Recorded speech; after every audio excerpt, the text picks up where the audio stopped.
Bismillahirrahmanirrahim. Assalamualaikum warahmatullahi wabarakatuh. Perkenalkan, nama saya Muhammad Aldi Hamzah. Nomor induk mahasiswa 18.025.05.02.069. Mahasiswa Universitas Tomakaka Mamuju, Fakultas Ilmu Komputer, jurusan Teknik Informatika. Baik, pada kesempatan kali ini saya akan memaparkan tugas dari mata kuliah perancangan sistem informasi yang dibawakan oleh Bapak Muhammad Agus Eskom MM. Materi tugasnya yaitu konsep dasar sistem dan informasi. Baik, langsung saja. Pertama-tama, sebelum kita masuk ke dalam konsep dasar sistem dan informasi, alangkah lebih baik kalau kita mengetahui apa itu sistem dan apa itu informasi. Baik, kemungkinan di video ini saya akan cukup membahas mengenai konsep dasar sistem saja. Baik, apa itu sistem? Sistem merupakan jaringan kerja atau prosedur-prosedur yang saling berhubungan, berkumpul, dan bekerja sama untuk menyelesaikan suatu kegiatan atau menyelesaikan suatu sasaran tertentu. Di dalam konsep dasar sistem juga bisa disebut sebagai kumpulan elemen-elemen yang bekerja sama untuk memproses masukan atau input yang ditujukan kepada sistem tersebut untuk kemudian diolah, lalu menghasilkan keluaran atau output yang diinginkan. Selanjutnya adalah elemen-elemen sistem. Elemen-elemen sistem ada beberapa, yaitu pertama tujuan sistem, yang kedua batasan sistem, selanjutnya itu kontrol, selanjutnya ada input, ada proses, output, dan umpan balik.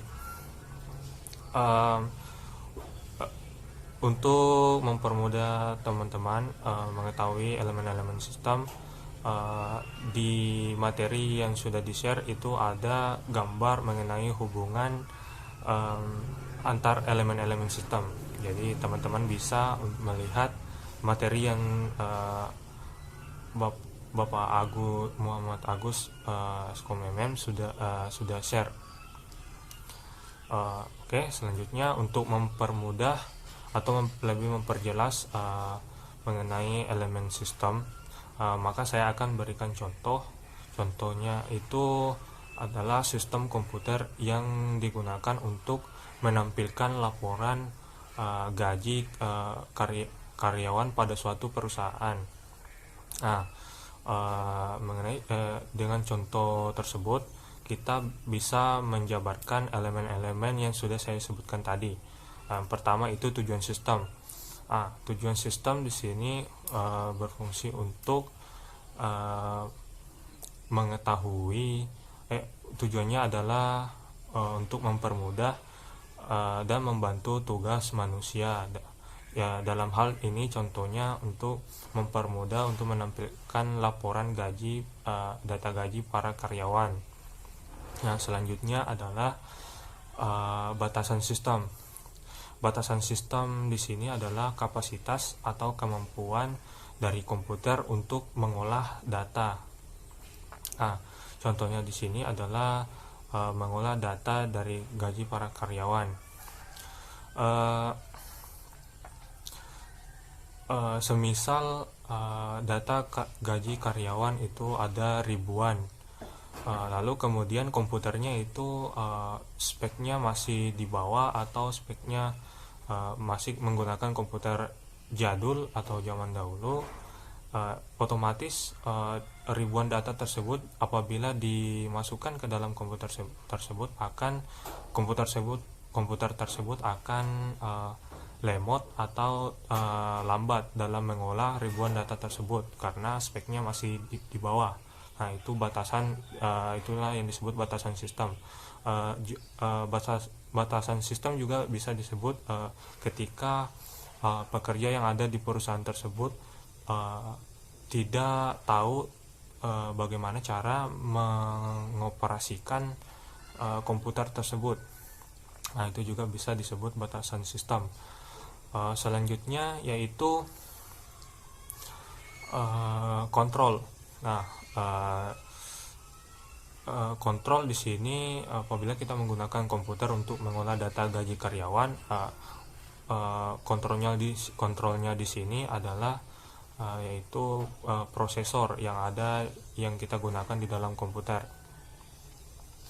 Selanjutnya adalah input atau masukan. Input dalam sistem komputer ini merupakan elemen yang bertugas untuk memasukkan data, contohnya itu memasukkan data gaji karyawan menggunakan otomatis alat yang biasa digunakan itu adalah mouse atau keyboard. Jadi itu adalah perangkat-perangkat input. Selanjutnya adalah proses. Proses dalam sistem komputer ini merupakan elemen yang bertugas untuk mengolah data yang sudah dimasukkan atau sudah dimasukkan melalui elemen input. Nah, di proses ini data itu diolah untuk mendapatkan informasi yang diinginkan. Oke, selanjutnya adalah output. Pada sistem komputer ini merupakan elemen yang bertugas untuk menampilkan hasil keluaran dari elemen proses. Jadi setelah diproses, kemudian data tersebut itu ditampilkan melalui output, bagian output. Contoh perangkatnya di sini adalah contohnya itu monitor dan printer. Selanjutnya dan yang terakhir adalah umpan balik. Umpan balik di sini adalah atau feedback, biasanya disebut feedback, itu merupakan pada sistem komputer itu merupakan elemen yang bertugas untuk mengevaluasi atau melihat kembali proses yang sudah dikerjakan dalam komputer tersebut. Jadi apakah data tersebut sudah sesuai dengan yang diinginkan atau tidak. Contohnya itu biasanya adalah perawatan sistem atau pengembangan sistem pada komputer atau dalam programnya tersebut. Saya kira itu dari pemaparan saya, kurang lebihnya mohon dimaafkan. Wabillahi taufik wal hidayah. Wassalamualaikum warahmatullahi wabarakatuh.